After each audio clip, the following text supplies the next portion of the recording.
Καλησπέρα. Καλησπέρα. Μαζί μου σήμερα κύριος Savvas Perdios, Υπουργός Τουρισμού της Κύπρου. Σε ευχαριστώ πολύ που είσαι μαζί μου, Your Excellency. I hope I said it right. Wow. I'm so touched, that's amazing, Adel, really. Thank you very much, sir. Thank Nobody you. has ever done that. Well, I you know that I have a very deep inner connection with Greece and with Cyprus personally. Yes, absolutely. Before starting, I wish to say a couple of words. I personally know His Excellency since a couple of years. My vision and my knowledge of His Excellency is a dynamic, young, highly educated professional before being a politician. I had the honor to have the possibility to work by his side, and we are always in contact regularly, discussing various topics related to tourism. Your Excellency, it's not because we are talking, but you are among the very few people that I look up to as a leader, not only in the Mediterranean area, but in the region in general. I value our friendship very much, our personal relations, and the cooperation we have. Yeah, Adel, I want to thank you first of all for this invitation. I have to reciprocate your kind words because from the very first moment we met, I understood that I had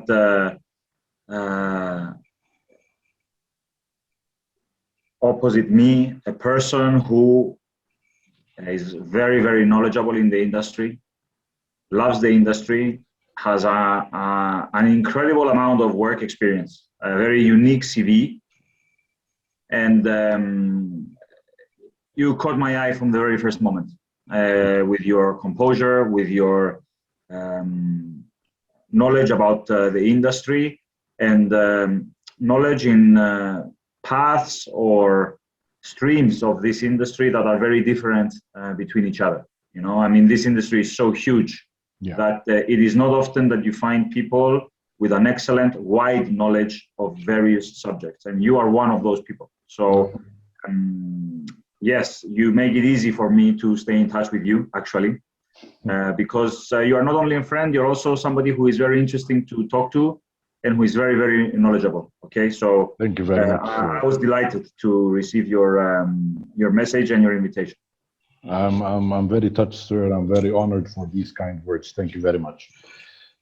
Your Excellency, as we've said, and as you know, that these times are quite difficult, and not only maybe for the tourism sector, but for all other sectors. But the main sector which really was hit bad was the tourism. In all of its components, whether it's tour operators, hotels, guides, restaurants, airlines, everything. And as we see in our countries, whether in Jordan or in Cyprus or elsewhere, it's challenging. People are losing their jobs. Establishments are going bankruptcy. Certain establishments are closing down.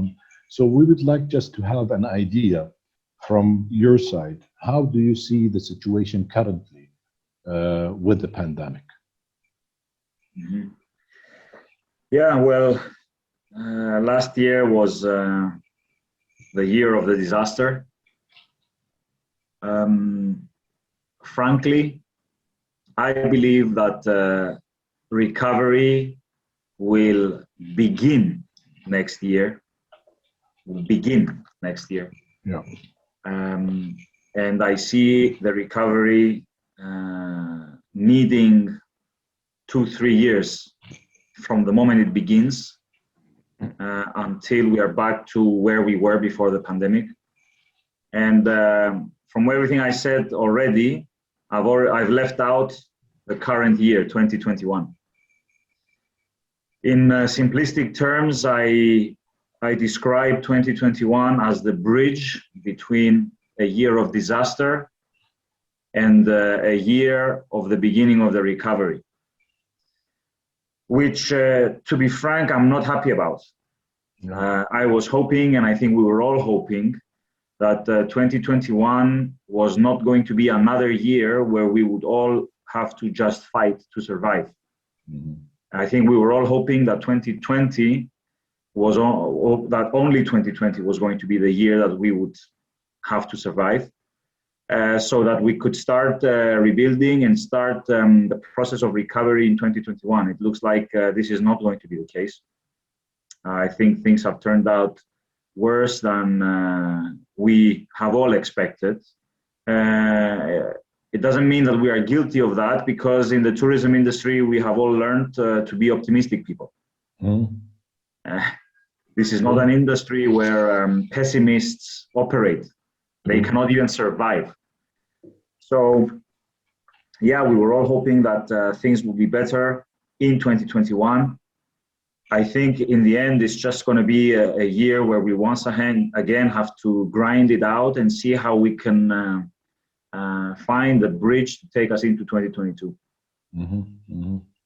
And if we take, for instance, Your Excellency, the hotel sector, how's the hotel sector doing in Cyprus, for instance, in 2021?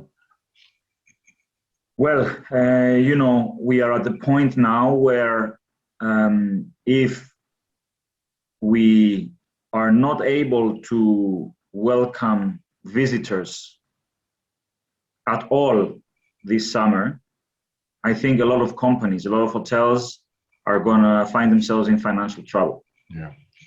As it stands, I still remain optimistic. And the reason for that is from 1st April, Cyprus reopens its borders to around 65 countries. Oh, that's very good news. And when I say reopen, I don't mean reopening with quarantines. Mm-hmm. We have guaranteed to 65 countries, Jordan is one of them, that flights will be uninterrupted from this point forward, and that people will not be placed in quarantine unless, of course, they test positive at the destination or they are found to be close contacts. That's self-explanatory. It means that these 65 countries will still be categorized based on our traffic light system, green, orange, red. And the only thing which is different between these categories is the number of tests you need to come here. Mm-hmm. We feel, or we have decided as a government, that we do not want to place the tourism industry, and especially aviation, into a series of blockages or quarantines, etc. We feel that even if a destination has only, a source market has only one person who is negative to coronavirus, that person should be able to come on holiday. Okay. So we have moved away from the principle of quarantining source markets based on their epidemiological situation. Mm-hmm. We have said that no, these 65 source markets, we want to work with them, so we guarantee that they will always be able to travel to Cyprus, as long as they have the number of tests, 1, 2, whatever the category says. And we wanted to create an element and a system of stability so that airlines and tour operators, they can plan ahead. Mm-hmm. And they can sell based on the demand that there is for flying, for traveling. Exactly, because as you know, Your Excellency, in our industry, you cannot just switch on and switch off the switch and you get people. So tour operators, travel agencies, airlines, etc., they really have to have some time span in order to start setting accordingly. Excellent. And you cannot treat airlines and tour operators, especially because they are the ones who bring business to our country through aviation.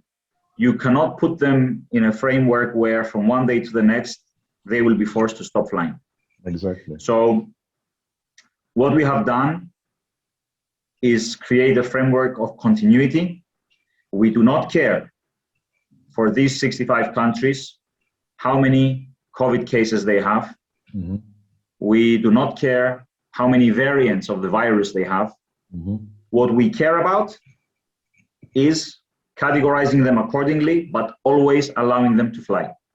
Okay. So, my dear friend Adel, to answer your question, I remain optimistic for this year. I think it's not going to be easy, but Cyprus is now the first country in the Mediterranean and certainly in Europe which is open to travel on 1st April. Wow. No other destination is able to say that. So it's important that the destination is open, and it's up to everybody now to scrap and get what they can from these markets. Exactly, because as you know, sir, when we talk about marketing and we talk about the source markets and the feeder markets, all of the destinations are looking at the same piece of cake in one way or another. So it's going to be very challenging. It's going to be very competitive. Yes, I wish you all the best, but this is a courageous step that you took in order to open the destination on the 1st of April. At least we will have a place to go to, enjoy our time. Yes, you are right. And sorry, just to add that our principle is that everybody should be allowed to come from these countries. We are not making it compulsory for somebody to have the vaccine, for example. You have a negative test, you're able to come. That's it. So what about, that was one of the questions that I had, Your Excellency, but what about, for instance, is there going to be a system or a protocol that you're working on beside the negative PCR test, 72 hours, for instance, before arrival? For instance, if I'm vaccinated and I have a certificate of vaccination, am I still asked to bring a negative PCR test? We are not going to generalize. We take it on a country by country basis. And we have started the process of doing bilateral agreements with countries outside the EU. Okay. I say outside the EU because within the EU, it's a trading bloc. The EU is going to do something for the EU. So we do not want to go in now and start doing bilateral agreements with other member countries, member states of the EU. So for countries outside the EU, and luckily for us, 70% of our tourism is from countries outside the EU. We have started doing bilateral deals. So we have one in place with Israel. We have one in place with the UK, hopefully soon with Russia. And then we will move on with other countries as well.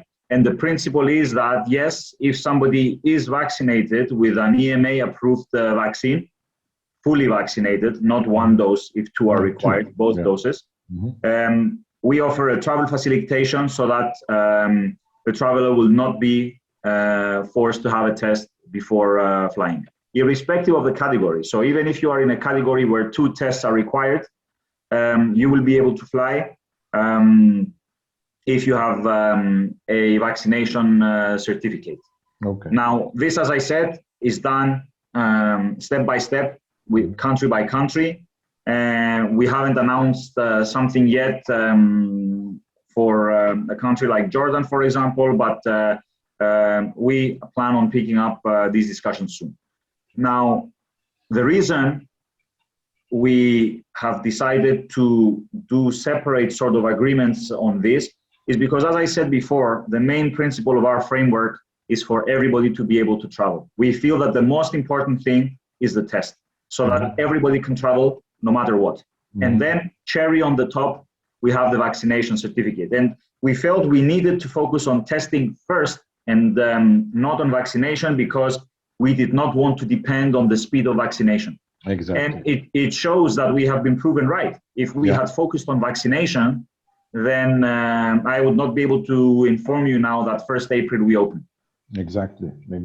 Because I mean, it's taking a lot of time. It's really slow in certain countries, and again, some people don't want to be vaccinated, and they have the right to travel in one way or another. So as long as he's negative, why not? I think it's a very good step that you've taken, sir. Concerning business travel, when we talk about business travel, we talk about we're talking about, for instance, mice business. We talk about business men traveling. How do you see it in the coming near future? Is it going to remain As an example, we usually travel to travel trade fairs. Now everything is virtual. Is this going to continue, or how do you see it, sir, in the near future? I feel that business travel is one of the sectors that is not going to go back to how it was. Mhm. It's likely that we have reached peak business travel before the pandemic. And by that, I mean the age and the era where we were hopping on a plane to go to a lunch or a meeting and then fly back. Mhm. I think that era is going to change. Yes, for the very, very important meetings, such trips are going to happen. But I see opportunities for two different types of business travel. One is certainly events, conferences in a bubble. Mhm. So for the foreseeable future, I do expect that testing and the bubble sort of concept will be necessary for events like this and business travel. And certainly they will require an aspect of hybrid communication as well. So that's one thing that is changing. The second thing with regards to business travel, which I think is going to be interesting going forward, you know, especially because of working from home, possibly companies will now choose to, especially international companies, bring a group of people together in certain destinations, Yeah. both as a get together, but also as a place to have strategic meetings, maybe a week-long stay, something which is also incentive based. So yes, maybe travel will be less frequent in the business spectrum, but when it does happen, I feel that there is a likelihood of bigger teams now traveling to find themselves in a common sphere and have their meetings in a bubble concept as well. And yeah, I also have to say that, you know, if we're talking about reduced business travel, especially in the next 2-3 years, this also has an impact on the leisure segment, because a lot of us, I say us because I have been traveling a lot, you have been traveling a lot, we collected miles. Yeah. And we connected these miles to then spend maybe with friends, family, somewhere else on a leisure trip or on a leisure trip. So now there's less miles to be spent. Well, this definitely as well will affect the airline industry, Your Excellency, especially when for business people who travel on business class and first class. What will airlines do in order to overcome this challenge? And the same thing applies to hotels when for club rooms and suites and these things. So I think Yeah. it will have a huge impact if Yeah, it will need rethinking. yeah. And the only word I can think of is repurposing. Yeah. Hotels have already started utilizing some of their rooms as meeting space with a flexible demand model. Airlines have started utilizing their planes more for cargo. So there will be an element of flexibility required for the next 2-3 years, especially those who were very, very heavily reliant on business travel. Yeah, definitely. Your Excellency, as you know, and we've discussed that during my visit to your office in Nicosia, I do recall last year. Cyprus has always been positioned or perceived as a beach, fun, and sun destination. And I do remember that you had in your mind that things has to change, and you were working on a strategy, and we were talking about it, that Cyprus has much more to offer, and to create a diversity of products that would attract different markets. I know that you've done that. I know that your strategy has been approved, and you've allocated a sufficient amount of funds in order to start marketing, and then COVID hit. So how do you see it now? How do you see the approach of Cyprus towards markets, and which markets are you looking into? Because I do remember that Cyprus had approximately more or less 3.54 million tourists, and maybe, let's say, 40 to 35, 40, 45% of them were coming from few markets. And when we say is the tourism industry was affected by a certain bankruptcy of a big tour operator, and Cyprus was one of them. So depending on few markets is quite dangerous, as you know, and this is what you had in mind in order to diversify your markets. So I leave the floor to you to let us know. Thank you. Thank you, Adel. Wow, that's a huge question. I will try to be as concise as I can. Okay. You know, it's unbelievable that we had the foresight to come out and publicly announce our national tourism strategy 2030. We allocated funds not only for marketing, but to upgrade the product, make it more competitive, to invest on special interest tourism, adventure, and all of that. So we had that foresight, looking into the future and trying to pinpoint how tourism was going to change going forward, how new travel trends were going to emerge, how we would need to focus on new markets before the next crisis would hit. So all of that happened, and then immediately the pandemic hit. Yeah.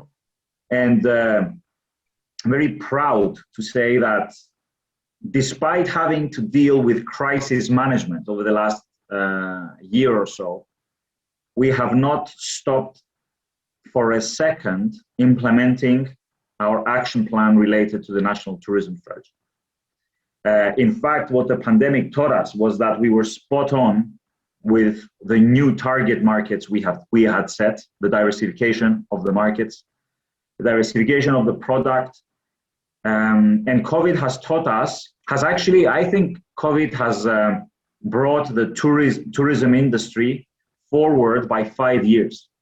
Mm-hmm. What was going to be a necessity in 5 years is a necessity today, because people are looking for more adventure, authenticity, individualized trips, personalized experiences, smaller tours, exposure to nature, holistic wellness, and all of these things, they were part of our strategy.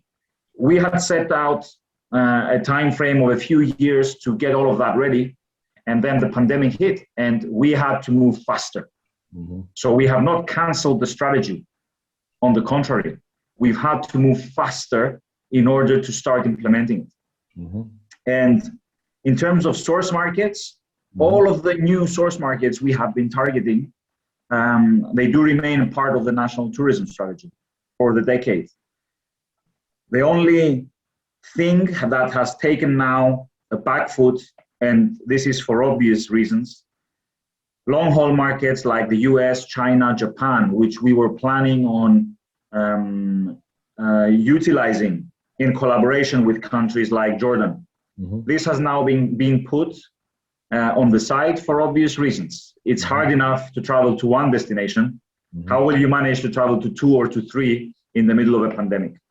So, Your Excellency, can I'm sorry to interrupt, but yeah, jumping into what you've just said, do you think that since people, I totally agree, they tend to travel to closer destinations in order to avoid this long haul flights, do you think that the duration of stay at the destination will increase? Will decrease? Increase. Yes, I do. Mm-hmm. I do believe that we will see an increase in the average stay. And the reason for this is that, first of all, people have spent so much time indoors and isolated, away from their loved ones, their families, their friends, that, maybe we will start seeing trips of more than just the immediate family. Maybe there's going to be a growth in what we were talking about family before. And people will need more days to recover, I think, from the psychological stress. They will need more time to enjoy themselves and their family, to spend outdoors. And let's not forget that whereas in the past, some people might have been on holiday 3, 4, 5 times a year, as it currently stands, we consider ourselves lucky to take one holiday per year. Yeah. So yeah, I do believe that the average stay is going to increase. And yes, what I do see is that there is definitely a bigger focus on short haul. We cannot now easily convince someone from Japan or China or the US to come to Cyprus or Jordan for that matter. I'm not saying it's not going to happen, but it's more difficult. So we have left the long haul markets on the side for the moment. They are still part of the strategy. And when the time is right, we will start investing in those markets once again. Okay. Sir, if we say, for instance, which product are you going to be focusing on in the immediate phase and in the coming period? Yeah. Short term, so in the immediate phase, we have focused a lot on the agro-tourism sector, rural tourism and mountains, because we have a strong infrastructure there, which was already set up, just poorly marketed. We have started pushing that a lot now. Adventure travel, we have started pushing a lot. Biking and bikepacking, hiking as well, backpacking, forest shelters. So things that have a lot to do with nature. We feel that this is what people are really looking for now, breathing fresh air, focusing on stillness, rejuvenating their body. So that's the immediate short term, which we have invested money in it. We have invested marketing spend with influencers, digital media, working with companies that know the segment or the sector very, very well. In the medium term, what we are going to be doing is investing a lot in green transition of our tourism industry, digitalization, health, wellness, assisted living, and medical tourism. Very, very important. And we will be investing a lot of money from the government with incentive schemes so that hotels can repurpose themselves. I think a lot of hotels, and especially some of the traditional type of hotels where you have the tour operator model, sun and sea, they're going to have trouble bouncing back. So they will need to repurpose their facilities for something else. So health, wellness, medical tourism, assisted living has a role to play in Cyprus. Yes, certainly we will continue our focus on the mountains, adding even more experiences, even more authenticity, bringing those hotels, those agro-tourism establishments up to standard with what the traveler of today wants. Exactly. This leads me to another question, Your Excellency. You've just mentioned that hotels should do some changes in order to cope with the new demand or the needs of the travelers. Are tour operators and travel agencies who are selling the destination coping with these changes as well? Do they have the know-how and the awareness, and or are you doing training for them in order to be ready to wrap up this destination to the client in a proper way? It depends on the market. We have seen that the UK tour operators and the Russian tour operators, they are very strong in their markets and they can drive volume very easily. And that's one of the reasons why we have tried to be as consistent and clear with our entry protocols already. That said, unfortunately, tour operators are also very risk averse. What do I mean by this? If for some reason the source market government says that Cyprus, let's say, is in a red category, tour operators are the first to take out supply. and stop flying. Whereas individual travelers and airlines scheduled routes, they don't necessarily stop, because the individual traveler does not mind an added risk, I would say. So this is a very important part of the transition. We have been heavily tour operated over the last decade. And unfortunately, what is now becoming evident is that as a country and as businesses in the tourism sector in Cyprus, we were not ready for the massive digitization of our tourism industry. Things have happened overnight. A lot of hotels have had a lot of trouble penetrating the individual travel market. Even though since we last spoke about aviation in Cyprus, etc., we've done a lot of great deals with airlines like Wizz Air. They opened the base here. They've opened amazing new markets for us, like the Nordic markets, the Czech Republic, France, additional routes to Germany. We've have some airlines from the Nordics putting Cyprus back on their schedule now because they cannot fly to cities or long haul.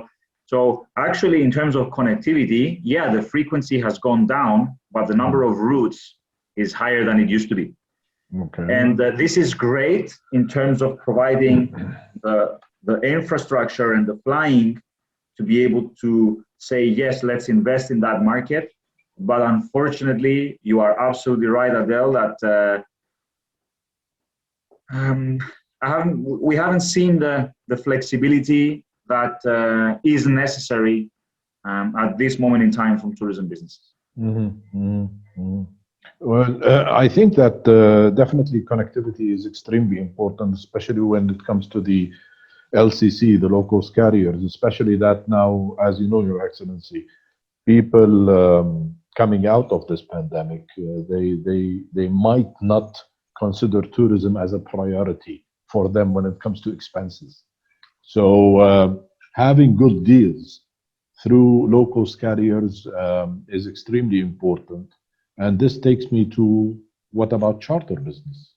And the charter business, we're talking about mass tourism. We're talking about huge groups, and this contradicts with the trends that is going on today with the pandemic and the social distancing.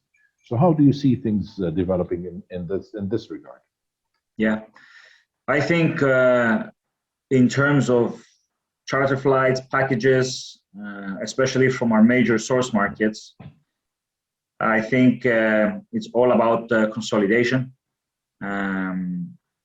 There will not be more than 2 or 3 major tour operators per market going forward. And this is why focusing a lot on individual travel is going to be key for the longevity and the sustainability of tourism in Cyprus. There is no other way to go about it. You know, at the end of the day, tour operators have suffered a lot of losses. And what does that do? It makes them insist more on flying during the months where they are more likely to make money. Yeah. So if a tour operator before was open-minded about flying also in April or May or November or December, they will not be anymore. They will only be flying in the heat of the summer, where they are certain to make money in order to balance out all of these losses that they've made. So whereas before, a lot of tour operators may have been part of our efforts to do something together in terms of extending the season, I think this is no longer viable or feasible for them or us. For them, it's a big risk. And I totally understand that they would, or why they would not want to take on that risk after such a big hit. So yeah, if Cyprus is really serious about extending the season, about bringing in new markets, low-cost carriers and scheduled flights are absolutely vital. I think we're on the right track. We've done a lot of work on that. And I do feel that the future with regards to direct bookings is rosier than it was in the past. But it needs a lot more work from all of us. And this is now the challenge, to convince everybody in tourism in Cyprus to hop onto this bus which needs more work, but we have to invest in it so that we have a return later on. So do you see, if I understood properly, that you see an increase from the online business, or do you see that the importance or the role of the local travel agency or the tour operator is increasing as well? Because, for instance, especially for new markets, not a returned client. I, for instance, personally, since I have been more than 7-8 times to Cyprus, I can easily book online. I know the country, I know the whereabouts and everything. But for a newcomer, a first time that I go there, wouldn't I be, or I feel more confident and secure to come through a travel agency that they would be looking after me? What I like about the new type of tourism that we're talking about is that it is not mutually exclusive between onliners and direct bookings and local DMCs and travel agents. Both will coexist. And on one hand, we have the digital aspect with online booking, and now even people age 65 or 75 plus, they have had to learn how to use digital technology, which was not the case before the pandemic. So the pandemic was a very good training exercise for them, so that they become more confident to use all these digital facilities. So on one hand, we have that aspect where people feel comfortable to book something online. And at the same time, we have a massive opportunity for DMCs and small specialized travel agents to take a big chunk of this business, because people, yes, they need somebody locally who's going to show them from place to place, who is going to offer them the security of being a phone call away in case something goes wrong. People also want personalized tours now. There is going to be a lot of demand towards that direction. So I think if DMCs and specialized travel agents hop onto this trend of personalization and personal tours or small group tours, etc., there is a lot of potential and opportunity out there. And you see, Your Excellency, that the pandemic worked on not eliminating, but at least lowering the over-tourism in certain areas in general? Yeah, we went from over-tourism to under-tourism. You know? Oh, yes. The challenge now, and this is going to sound a bit cliche, but at least we have an opportunity to reset a little bit and rethink how we want to do things. To organize. Because I haven't said this publicly, but before the pandemic, I remember the figures of January 2020 and February. We were 15% higher on bookings compared to the year before. Wow. And I remember saying to myself, my God, but this is such a huge increase. How are we going to cope? So a lot of destinations and a lot of signature elements or points of the destination were in danger of being over-visited. And I know you had the same problem in some very important historical sites in Jordan as well. So at least now, we have an opportunity to define better how this can look like in the future. Because if we really go back to how everything was, I think it's going to be tragic. True, true. Your Excellency, I know that you have a very, very tight schedule. I thank you very much for giving me this opportunity to talk to you, just to brainstorm a little bit about the upcoming trends and what's going to happen in the sector. And we heard some very good news that soon we will be able to come and visit Cyprus as of April, hopefully. I wish you all the success as usual, my dear friend. And I wish Cyprus all the prosperity and for its people. And I think on April 1st, you have a holiday? Yes. Yeah. Happy National Day, is it? Yes. Happy National Day, sir. Thank you very, very much, my dear friend Adel. You are always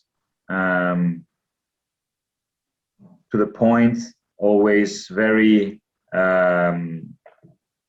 insightful. And yes, you are right that we have a public holiday on the 1st of April. It's a day that reminds us of when our struggle for independence began. So it's very, very important. And yeah, it turns out that it's also the day that we reopened the destination. We are ready for it. And I hope really that other countries are going to look out at what Cyprus is doing. And I'm not saying that because I'm here, but I think the aviation industry, travel, tourism needs an approach where we are being helpful to the industry, to aviation, to travel.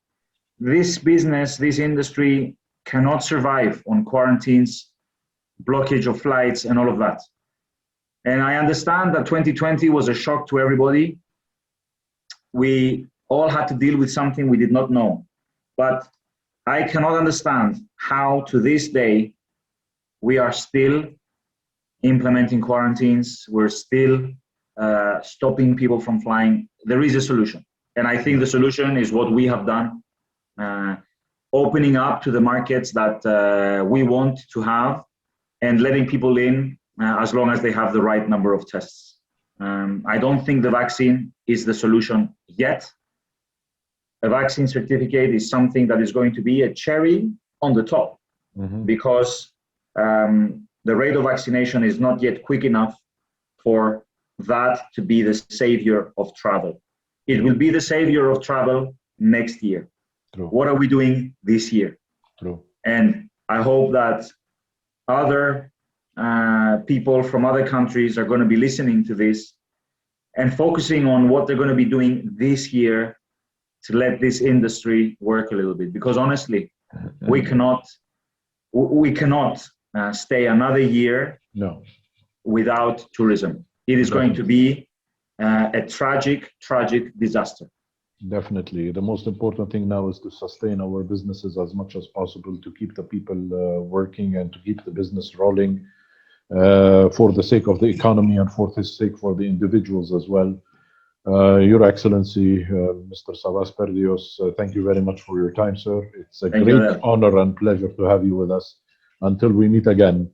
Thank you. The honor and the pleasure is all mine, sir. Thank you. Thank you, sir. Thank you. All the best.